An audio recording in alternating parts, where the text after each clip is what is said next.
किसी छोटे से गांव में एक लड़का रहता था।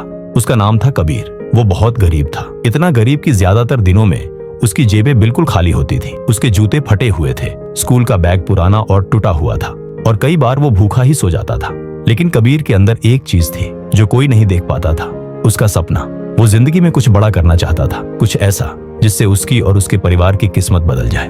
जब भी कबीर अपना सपना लोगों से साझा करता, लोग हंस पड़ते, कहते, अरे जिसके पास जेब में पैसा नहीं वो बड़े सपनों की बात कैसे कर सकता है? तुझे तो अगले दिन की रोटी के बारे में सोचना चाहिए।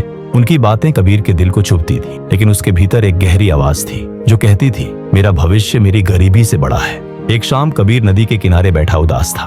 तभी एक बुजुर्ग ज्ञानी गुरुजी वहां से गुजरे। उन्होंने पूछा, क्या हुआ बेटा, इतने परेशान क्यों हो? कबीर बोला, गुरुजी, सब कहते हैं कि मैं कुछ बड़ा नहीं कर सकता क्योंकि मैं गरीब हूँ। लोग कहते हैं कि मेरे सपने बहुत बड़े हैं, एक ऐसे लड़के के लिए जिसके हाथों में कुछ नहीं। गुरुजी मुस्कुराए और अपनी झोली से एक आईना निकालकर बोले, इसमें देखो क्या दिख रहा है? कबीर बोला, मैं खुद को देख रहा हूँ। गुरुजी ने पूछा, क्या तुम्हें अपनी आंखों का दर्द दिख रहा है? कबीर ने धीरे से सिर हिलाया। गुरुजी बोले, अब और गहराई से देखो, क्या तुम्हें उस दर्द के पीछे छिपी आग दिखती है?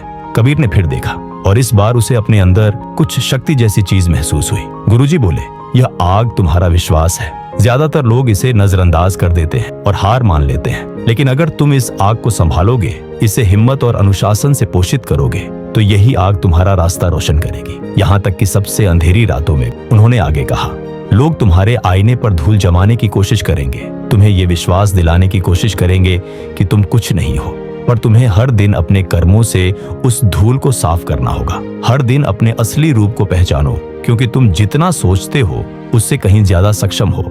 कबीर का सफर आसान नहीं था। उसकी माँ बहुत बीमार रहती थी और उनके इलाज के लिए पैसे नहीं थे। पिता एक बूढ़े किसान थे जो दिन भर धूप में मेहनत करते और खाली हाथ लौट आते।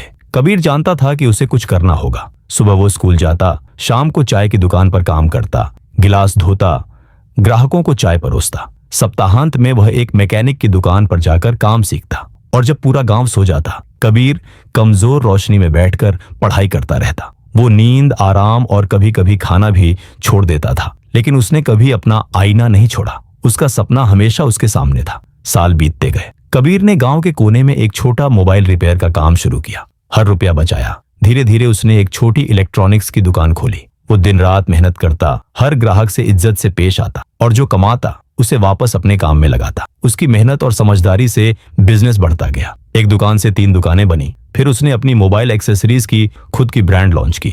अब वही लोग जो कभी उस पर हंसते थे, आज उसके ऑफिस के बाहर खड़े होकर नौकरी मांगते थे। उसकी माँ का इलाज नियमित होने लगा और पिता को अब खेतों में काम नहीं करना पड़ता था। एक दिन गुरुजी फिर आए। कबीर ने उन्हें आदर से स्वागत किया। गुरुजी मुस्कुराए और बोले, देखो कबीर, दुनिया गरीब बच्चों को छोटा सोचने पर मजबूर करती है, लेकिन जो बड़े सपने देखने की हिम्मत करते हैं वो अपनी कहानी खुद लिखते हैं। तुम इस बात का सबूत हो कि सपनों की कीमत जेब के पैसों से नहीं, दिल के विजन से तय होती है। प्रिय मित्र, अगर इस कहानी ने तुम्हारे दिल में जरा सी भी उम्मीद की चिंगारी जलाई है तो इसे अपने तक मत रखो। किसी ऐसे इंसान से साझा करो जिसे आज हिम्मत की जरूरत है। इस वीडियो को लाइक करो, चैनल को सब्सक्राइब करो और जुड़ो इस सफर में, जहां हम सीखेंगे कि सच्ची ताकत दिल से शुरू होती है। याद रखो, तुम्हारी सफलता का अगला अध्याय उसी दिन शुरू होता है जब तुम बड़ा सोचने की हिम्मत करते हो। तो आज से ही शुरुआत करो।